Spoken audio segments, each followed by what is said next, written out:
बच्चों, आज हम वर्ण के बारे में पढ़ेंगे। वर्ण किसे कहते हैं, वर्ण क्या होता है। आइए देखते हैं। वर्ण उस मूल ध्वनि को कहते हैं जिसका खंड न हो या टुकड़ा न किया जा सके, जैसे अ, ई, क, ग, अ, च। वर्ण के विभिन्न परिभाषाएं दी जाती है, जैसे भाषा की सबसे छोटी इकाई जिसे टुकड़ा या खंड न किया जाए उसे वर्ण कहते हैं। ये भी हो गया। देखने के लिए आप देख सकते हैं, अ को हम खंड नहीं कर सकते हैं, ई का भी खंड नहीं कर सकते हैं, क, ग, अ, च का भी खंड नहीं कर सकते हैं। वर्ण और अक्षर एक ही होता है। क्या होता है? वर्ण और अक्षर। अ, ई, क को हम अक्षर भी कहते हैं। वर्ण और ध्वनि, ध्वनि से ही वर्ण बनता है।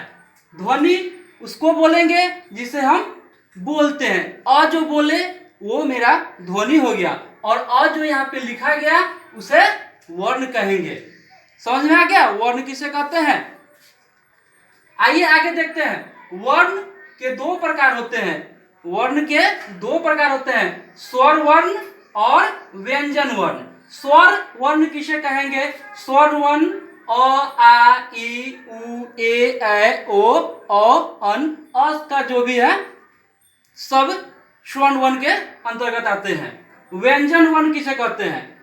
क से लेकर के ह तक जो हम लिखते हैं उसे व्यंजन वर्ण कहते हैं। उसके बाद संयुक्त व्यंजन। संयुक्त व्यंजन किसे कहते हैं?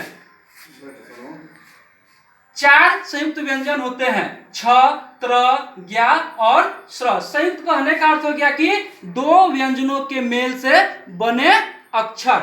यहाँ पे देखिए छ कैसे बना है, क जोर मूर्धन्य ष के मेल से छ बना है।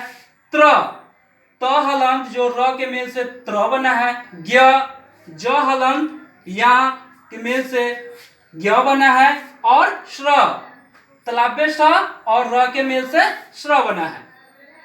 तो आप समझ गए वर्ण दो प्रकार के होते हैं, स्वर वर्ण और व्यंजन वर्ण, और एक होते हैं संयुक्त व्यंजन जो दो व्यंजनों के मेल से बनते हैं। आगे हम लोग देखेंगे वर्णमाला। वर्णमाला किसे कहते हैं? वर्णमाला कहने का अर्थ हो गया कि किसी भी चीज का माला यानी कि व्यवस्थित क्रम में वह होना चाहिए। जैसे वर्णों के व्यवस्थित समूह को वर्णमाला कहते हैं। जैसे यहाँ पे देखिए क, ख, ग, घ, अंग, यह व्यवस्थित क्रम एक क्रमवार रूप में लिखा गया है। वही यहाँ देखिए क, ग, घ, अंग, ख, ये व्यवस्थित क्रम में नहीं लिखे गए हैं, इसलिए इसे हम वर्णमाला नहीं कह सकते हैं। वर्णमाला कौन सा हो गया? क से लेकर अंग तक जो एक क्रम में लिखे गए हैं उसे वर्णमाला कहते हैं। आइए अब देखते हैं स्वर के प्रकार। यहाँ पे हम लोगों ने पढ़ा था वर्ण दो प्रकार के होते हैं, स्वर्ण वर्ण। यही स्वर्ण वर्ण, इनके कितने प्रकार होते हैं? स्वर्ण वर्ण के तीन प्रकार होते हैं, ह्रस्व स्वर, दीर्घ स्वर और प्लुट स्वर। ह्रस्व स्वर किसे कहते हैं? ह्रस्व स्वर हम उसे कहेंगे जिन्हें बोलने में कम समय लगता हो, जैसे अ, ई, उ, री। दीर्घ स्वर किसे कहते हैं? आ, उ, ए, ओ, औ। प्लुट स्वर किसे कहते हैं?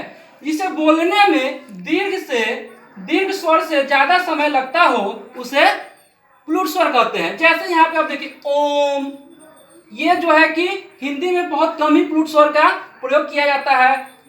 जैसे ओम लिखने के प्लुट स्वर लिखने में हम लोग ये तीन का जो है कि चिन्ह लगा देते हैं, जिससे पता चलता है कि यह प्लुट स्वर है।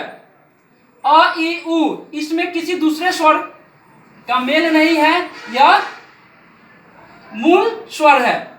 आ, इसमें दो स्वर का मेल हो गया, अ जोर आ, अ जोर अ के मेल से बनता है आ, यानी कि दो ठो। उसी तरह से उ जोर उ के मेल से बनेगा बड़ी यू। ठीक है बच्चों, आप लोग समझ गए?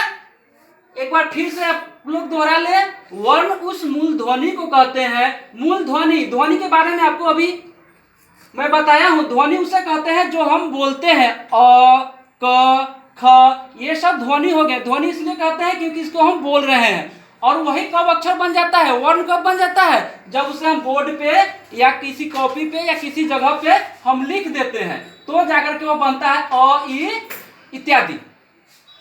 ठीक है बच्चों, आप इसे कॉपी में नोट करेंगे और याद करेंगे, बाकी के इसमें कल बताएंगे।